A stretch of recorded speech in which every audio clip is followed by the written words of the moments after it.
Hello दोस्तों, कैसे हैं आप लोग। उम्मीद करता हूँ सभी अच्छे होंगे। यूपी ट्रिपल एससी की अगर हम बात करें तो यूपी ट्रिपल एससी का फॉर्म सभी ने भर दिया होगा और सभी ने अपनी क्या है तैयारी भी पूरी कर ली होगी। जिसकी पूरी नहीं हुई होगी लगभग लगभग पूरी होने वाली होगी। तो हम सभी को पता है क्या, हमको जीएस पढ़ना है, हमें पढ़ना है मैथ, हमें पढ़ना है रीजनिंग और हमें क्या पढ़ना है, हमें पढ़ना है हिंदी।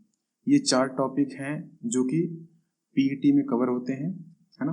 पीईटी में सभी लोग जीएस की पढ़ाई किए होंगे, मैथ की भी पढ़ाई किए होंगे, रीजनिंग की भी पढ़ाई किए होंगे और हिंदी की भी पढ़ाई किए होंगे। आप लोगों ने जिस माध्यम से पढ़ाई की होगी, जैसे ही पढ़ाई की होगी, वो पढ़ाई क्या है, वो पढ़ाई आपकी बेस्ट है, उसमें कोई दिक्कत की बात नहीं है। दिक्कत कहाँ आती है? दिक्कत आती है कि हमने पढ़ाई तो पूरी कर ली, हमने स्टडी पूरी कर ली, लेकिन हमने क्या किया, नंबर ऑफ क्वेश्चन को जो है नहीं लगाया। वो चाहे हम जीएस की बात कर लें, वो चाहे हम मैथ की बात कर लें, वो चाहे हम रीजनिंग की बात करें, वो चाहे हिंदी की बात करें। अगर आपने पढ़ाई कर ली और उसके बाद अगर आपने क्वेश्चन सॉल्व नहीं किया, कैसे क्वेश्चन, क्वेश्चन तो बहुत ढेर सारे हैं, लेकिन आपको केवल उसके अकॉर्डिंग चलना है जो आपका क्या हो, जो आपका सिलेबस हो। किसका सिलेबस है? हमने एग्जाम की तैयारी करनी है पीईटी की, है ना, पीईटी की, जो एक क्वालिफाइंग नेचर का एग्जाम होता है। तो हमको इसके अकॉर्डिंग स्टडी करनी है, इसके अकॉर्डिंग हमको क्या करना है, सिलेबस को कवर करना है। तो पढ़ाई आप चाहे जैसे करें, कोई दिक्कत की बात नहीं है। आप जहाँ भी पढ़े होंगे बहुत बेस्ट पढ़े होंगे, ये मैं उम्मीद कर सकता हूँ आपसे। बट अगर आप बात करें नंबर ऑफ क्वेश्चंस की, तो सभी के पास क्या होता है कि सभी लोग बुक्स वगैरह एग्जाम के लिए प्रिपरेशन के लिए या फिर गाइड वगैरह जो भी होती है वो आप बाई नहीं करते हो। आप बाई करते हो तो केवल एक बाई कर लेते हैं, दैट्स इनफ। इतना सभी लोग कर सकते थे और इतना सब लोग करते भी हैं।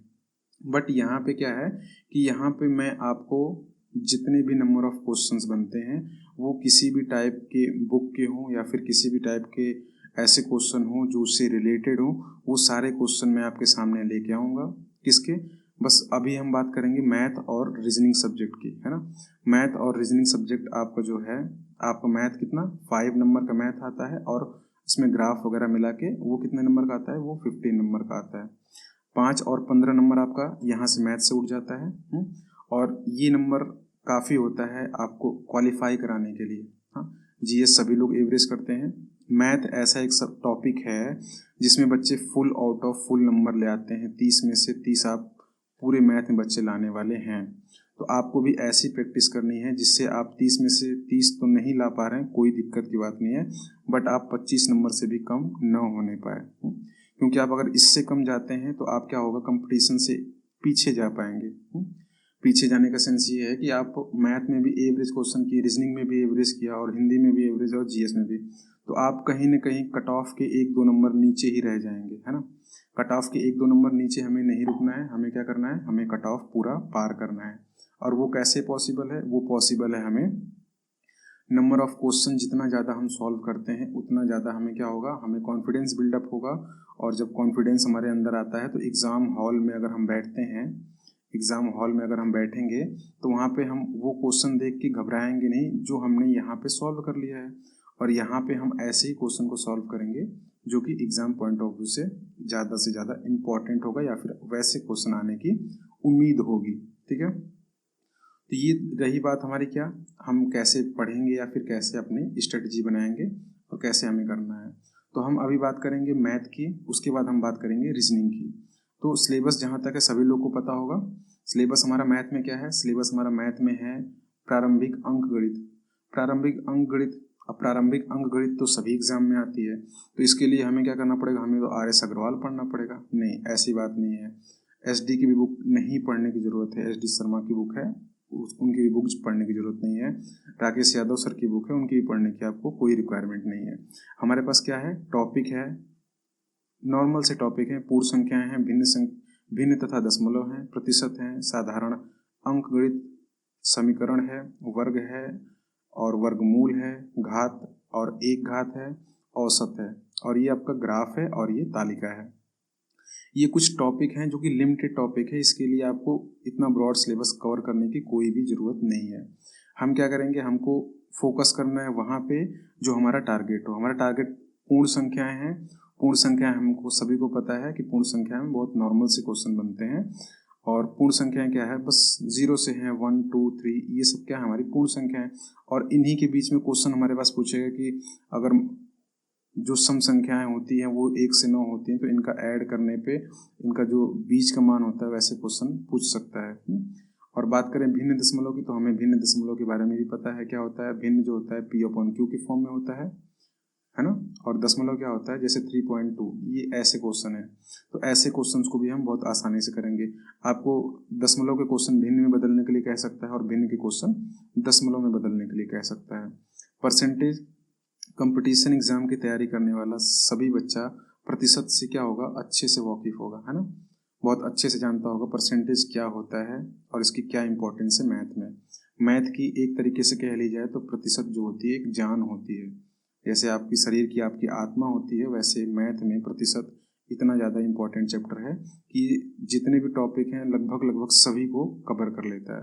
बट हमें परसेंटेज इतना डीप में नहीं पढ़ना है, हमें बस केवल पीटी क्वालिफाई करने के लिए अभी फिलहाल के लिए पढ़ना है। आगे आप जैसे भी एग्जाम देते हैं उसके अकॉर्डिंग हम पढ़ाई कर लेंगे, उसमें कोई दिक्कत की बात नहीं है। नेक्स्ट हमारे पास आता है क्या है, साधारण अंक गणितीय समीकरण। ये क्या होता है, ये होता है सीधा आपका क्या होता है, सिंपल इक्वेशन। कैसी इक्वेशन होती है, जैसे आपको मिल जाता है बॉड मास का कोई रूल मिल जाता है, ठीक है, बॉड मास का रूल होता है। बॉड मास के रूल पे जितने भी क्वेश्चंस बनते हैं आपको लिख देगा 3 प्लस ब्रैकेट के अंदर 4 डिवाइडेड बाय 2 ब्रैकेट के बाहर 4, ऐसे क्वेश्चन होगा। इसको क्या करना होगा, सॉल्व करना होगा। तो हम सभी क्या कर सकते हैं, इसको आसानी से सॉल्व करते हैं, बट हमें क्या करना है, नंबर ऑफ क्वेश्चंस की प्रैक्टिस ज़्यादातर करनी पड़ेगी ताकि हम ऐसे क्वेश्चन को बहुत ईजिली और बहुत जल्दी सॉल्व कर लें। एग्ज़ाम में ये जरूरी नहीं कि आप क्वेश्चन सॉल्व कर पाते हैं या फिर नहीं कर पाते हैं, ये जरूरी है कि कितना जल्दी हम सॉल्व करते हैं। तो हम इसको जल्दी से जल्दी क्वेश्चंस को सॉल्व करना भी सीखेंगे कि हम कितना फास्टली क्वेश्चन को सॉल्व करते हैं।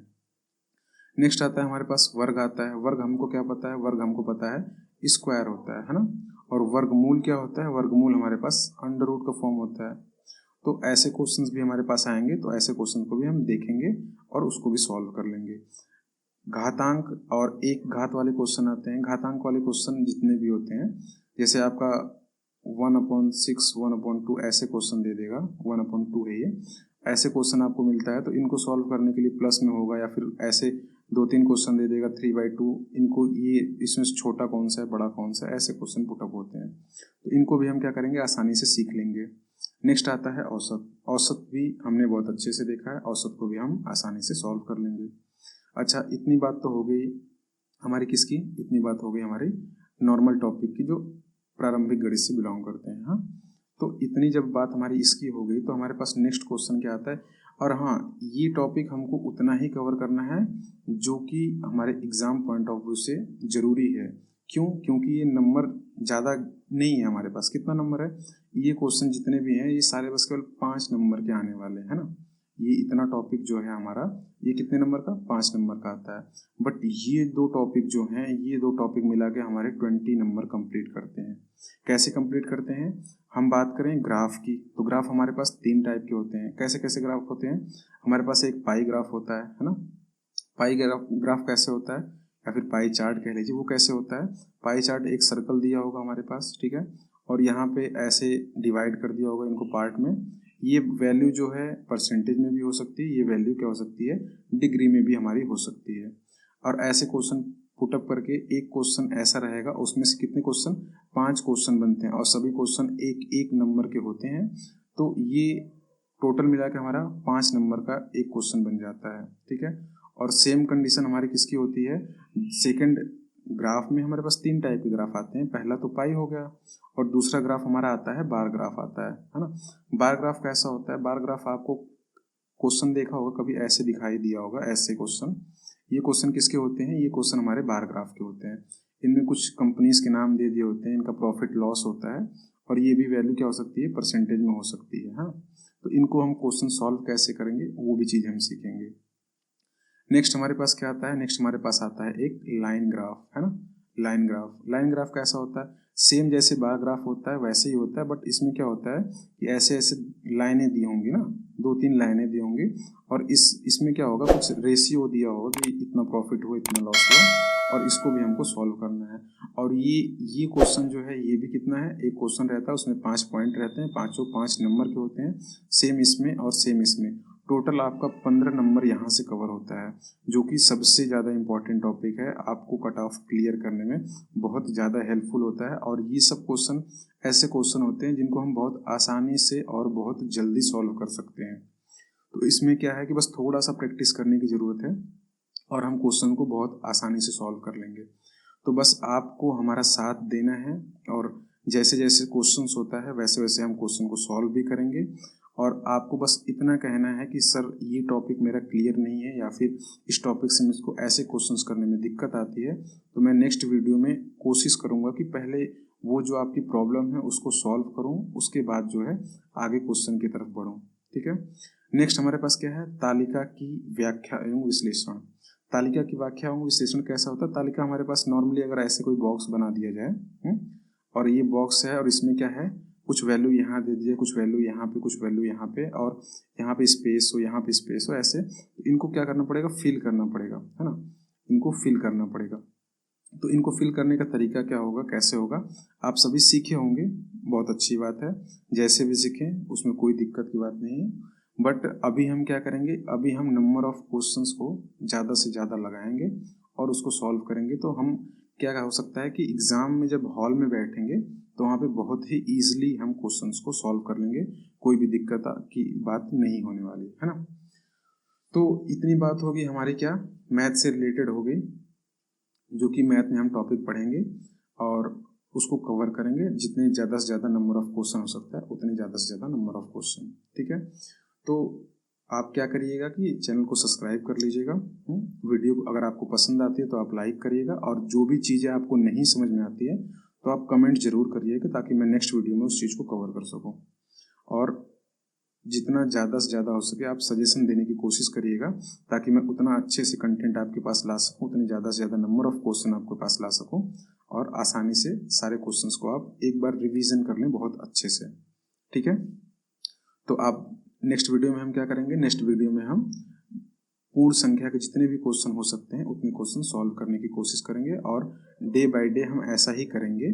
अगर ऐसा लगता है कि हमको पूर्ण संख्या या फिर भिन्न संख्या या फिर ऐसे लगातार करने पे दिक्कत होती है और यहाँ पे नंबर भी ज़्यादा है, तो हम क्या करेंगे कि एक दिन जो है इस टॉपिक को उठाएंगे और एक दिन इस टॉपिक को उठाएंगे, दोनों टॉपिक से हम बराबर नंबर ऑफ क्वेश्चन करेंगे, और क्या करेंगे कि जल्दी से जल्दी हम अपना सिलेबस कवर कर लेंगे। रिवीजन करना है हमें, रिवीजन हम बहुत अच्छे से करेंगे। बस आप लोग अपना पूरी ईमानदारी के साथ रिवीजन करिएगा, और कमेंट में ज़रूर बताइएगा कि हाँ क्या टॉपिक कवर करना है, और अगर कोई टॉपिक आपका क्लियर नहीं है तो उसको भी हम क्लियर करेंगे। ठीक है।